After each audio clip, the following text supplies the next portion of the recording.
LeBron lost his debut in Portland last night, but Saturday they face Houston. And Max, Houston obviously who had the Warriors on the brink until CP3 got hurt. Then they went out and they got dominated by the Pelicans. So because of that, is this a bigger game for LA or for Houston on Saturday? It's actually a bigger game for Houston. I know it's LA's home opener, and there's Stephen A. You can get into that if you want. But the Houston Rockets, the question coming into the season, where the team is largely the same. The two best players are the same. Really, the three best players, Clint Capella. Really, the four best players, P.J. Tucker, right? Are the same on the team. No team returns the exact same roster.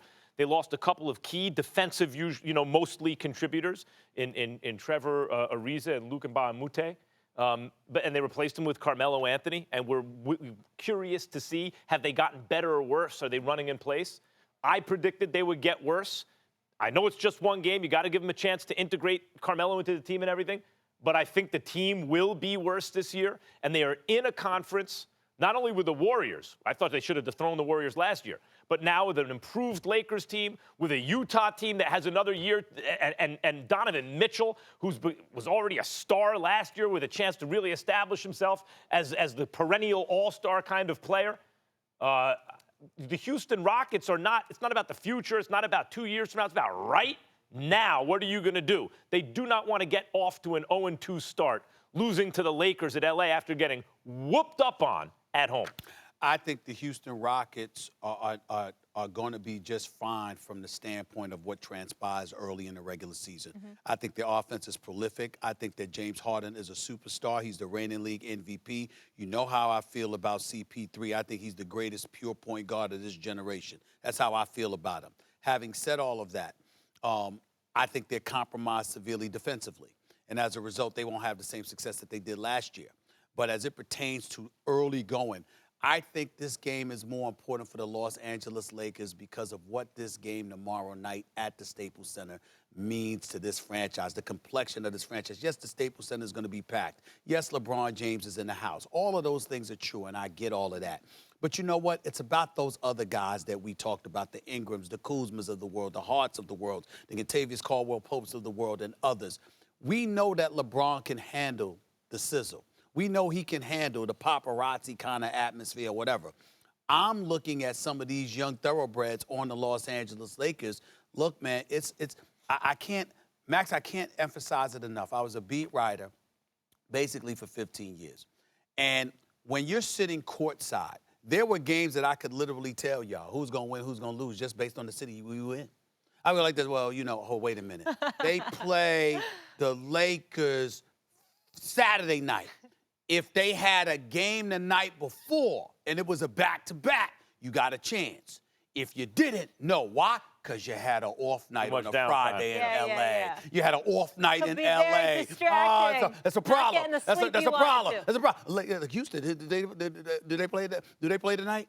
I believe they play tonight. I think they play tonight. I'm not sure. I think they play the Clippers tonight. Yes, they do. Okay. But my point to you is this. They got to focus. If they had an off night in L.A., I would be like, oh, no. Even after they played so bad against the Pelicans, you don't think they'd be up for it? Now, check this out. If they had an off night in Utah, don't worry about it.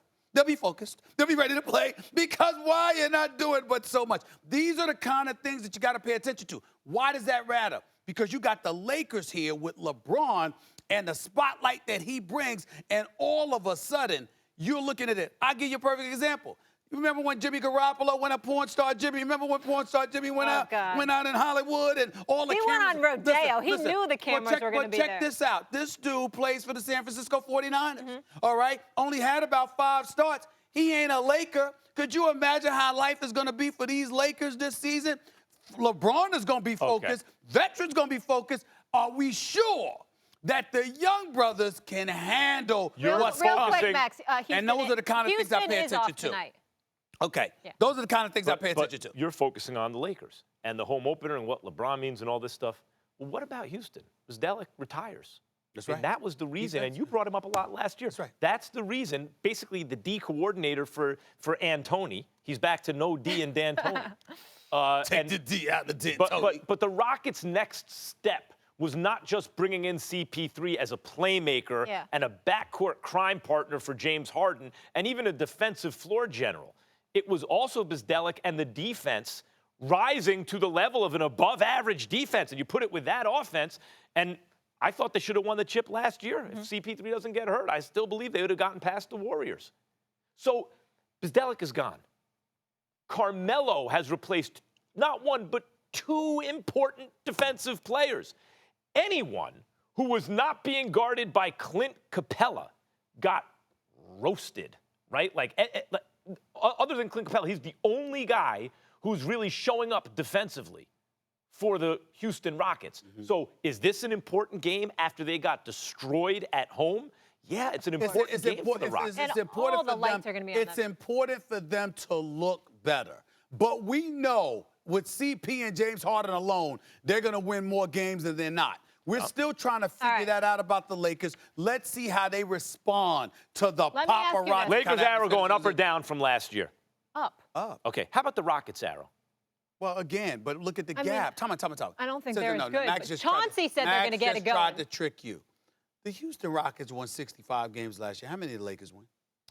35. 35. Yeah, it's not even a fair question. Difference. Come on, it's not a fair question. No, I'm not saying. I'm not saying are the Lakers going to be better than the Rockets. I know I'm that. saying the Rockets at least need the arrow to be flat. I'm just saying. I get that, and they don't look as good. Yep. If the Rockets just stay flat, they can win the whole thing. Max, do you realize the Rockets could go like this? And so, hold up. They could go like this and still win 55 games. Winning 55 is not the issue for the Rockets. I understand that, but that's why I'm trying to tell you. I'm not worried about the early part of the season. I'm worried about how they look, not whether they win or lose, because I know they're going to win over 50 games. With the Lakers, this kind of stuff matters.